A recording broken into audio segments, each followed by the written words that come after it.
नमस्कार, उत्तर प्रदेश एक्सप्रेस में आप सभी का स्वागत है। मैं हूं आपके साथ कविता पांडे। बुलेटिन की शुरुआत करेंगे जहां लोकसभा चुनाव के बाद सीएम योगी की अध्यक्षता में आज कैबिनेट बैठक होगी।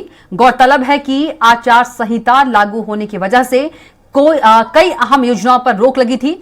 ऐसे में संहिता खत्म होने के बाद कैबिनेट बैठक में 24 से अधिक प्रस्तावों पर मुहर लग सकती है। इनमें औद्योगिक विकास, आईटी, नगर विकास, गृह विभाग के प्रस्ताव शामिल होंगे। इसके अलावा डिफेंस कॉरिडोर नीति, औद्योगिक निवेश और रोजगार प्रोत्साहन नीतियों में बदलाव का प्रस्ताव रखा जाएगा। जानकारी के मुताबिक कैबिनेट बैठक में प्रदेश के विकास के साथ 1 ट्रिलियन अर्थव्यवस्था को लेकर चर्चा होगी।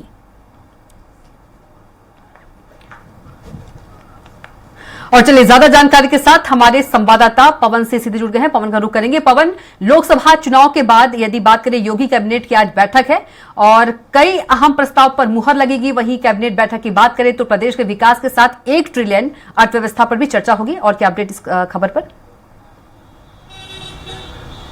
जी बिल्कुल कविता, सबसे बड़ी बात है कि मुख्यमंत्री योगी आदित्यनाथ सबसे पहले जब प्रधानमंत्री की मंशा थी कि भारत को अर्थव्यवस्था में $5 ट्रिलियन की इकोनॉमी की अर्थव्यवस्था बनाई जाए, उसमें उस समय से ही योगी आदित्यनाथ ने इस बात के लिए वादा किया था कि हम उत्तर प्रदेश से $1 ट्रिलियन की अपनी सहभागिता को उसमें शामिल करेंगे। इसको लेके इससे पहले भी 2017 से लगातार मुख्यमंत्री योगी आदित्यनाथ अलग अलग क्षेत्रों में पूरे प्रदेश में चहुमुखी विकास के लिए लगातार लगे हुए हैं। अपने डिपार्टमेंटों के, विभागों के और जो उद्योगपति उत्तर प्रदेश में और भारतवर्ष या बाहर से भी बहुत सारे लोगों को उत्तर प्रदेश में उद्योग लगाने के लिए, बिजनेस को बढ़ाने के लिए, यहाँ का रोजगार और ऊपर लाने के लिए उन्होंने हर संभव प्रयास किया। जिसको लेकर के आज जो बैठक हो रही कैबिनेट की, इसमें प्रदेश के करीब 24 से ज्यादा प्रस्तावों पर मोहर लगने की संभावना है। लेकिन इसके बावजूद सबसे बड़ी अहम चर्चा इस बात को लेकर के होगी कि जो उत्तर प्रदेश $1 ट्रिलियन की इकोनॉमी भारत के प्रधानमंत्री के साथ अपनी सहभागिता के लिए जो उत्तर प्रदेश ने अपने आप से मुख्यमंत्री योगी आदित्यनाथ ने वादा किया है, उसको लेकर के आज बड़ी चर्चा होगी। सबसे पहले हम बता दें कि कल शाम को कुछ कैबिनेट के मंत्रियों और अधिकारियों के साथ इस बात की भी चर्चा मुख्यमंत्री योगी आदित्यनाथ ने अपनी बैठक में किया है। उससे पहले उन्होंने तैयारी के लिए उन्होंने बताया कि सभी जो मंत्री हैं या जो अधिकारी हैं वो अपने विभागों की स्थिति को जान लें कि वो उनके विभाग की क्या स्थिति है, हम उसमें और क्या कर सकते हैं, किस तरह से इसको डेवलपमेंट किया जा सकता है या इसमें कोई कमियां हैं तो उसको किस तरह से सुधारा जा सकता है। ऐसी नसीहत उन्होंने कल शाम को एनेक्सी भवन में सभी के साथ बैठक में दी, जिसको लेकर के आज इस कैबिनेट बैठक में चर्चा की जाएगी। क्योंकि इसके अलावा प्रदेश में जो कॉरिडोर के लिए बात चल रही थी, जो डिफेंस कॉरिडोर है, उसको लेकर के चर्चा होगी। पीडब्ल्यूडी के को लेकर के कुछ इनके प्रस्ताव है, उस पर लेकर के चर्चा होगी। चिकित्सा को लेकर के बात चल रही है, औद्योगिक विकास को लेकर के चर्चा होगी।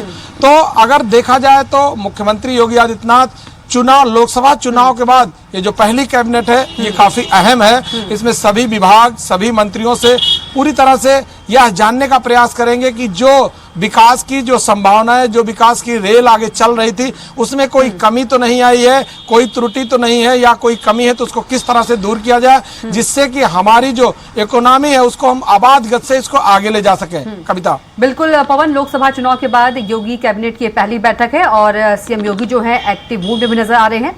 और यदि बात करें इस जो बैठक है, बैठक कब से स्टार्ट होगी और कितने घंटे बैठक जो है पवन चलने वाली है? देखिए कविता, ये 11 बजे लोक भवन में बैठक होगी। अभी तुरंत 11 बजे सभी मंत्रियों को बुलाया गया है और 11 बजे से बैठक प्रारंभ होगी। और ऐसा माना जाता है 1.5 से 2 घंटे लगभग बैठक चलती है, क्योंकि इस बैठक में सभी विभागों के अहम प्रस्ताव रखे जाते हैं। उन प्रस्तावों पे गहनता से चर्चा की जाती है कि इसमें क्या कमियां हैं, इसके बजट के प्रारूप क्या होंगे, इसको कैसे क्रियान्वयन किया जाएगा, किस तरह से इसको इम्प्लीमेंट किया जाएगा, और इसको लेकर के किसी एक्सपर्ट से राय लेनी है या किस तरह की इसको व्यवस्था बनाई जानी है। उन सभी मुद्दों पे चर्चा होती है, जिससे कि इसको धरातल पर उतारने के बाद कोई कमी न रह जाए। जैसे उसके वित्तीय जो व्यवस्थाएं हैं, टेक्निकल जो व्यवस्था है, या उसके जो प्रारूप हैं, जो उसका बनाई गई जो रूपरेखा है, उसको किस तरह से आगे लाया जाए, जिससे कि इम्प्लीमेंट करने के बाद, धरातल पे उतारने के बाद उसमें कोई कमी न रह जाए। कविता, बिल्कुल पवन, तमाम जानकारी के लिए आपका बहुत धन्यवाद और आप बने रहिएगा। अगली खबर पर भी आपसे अपडेट लेंगे।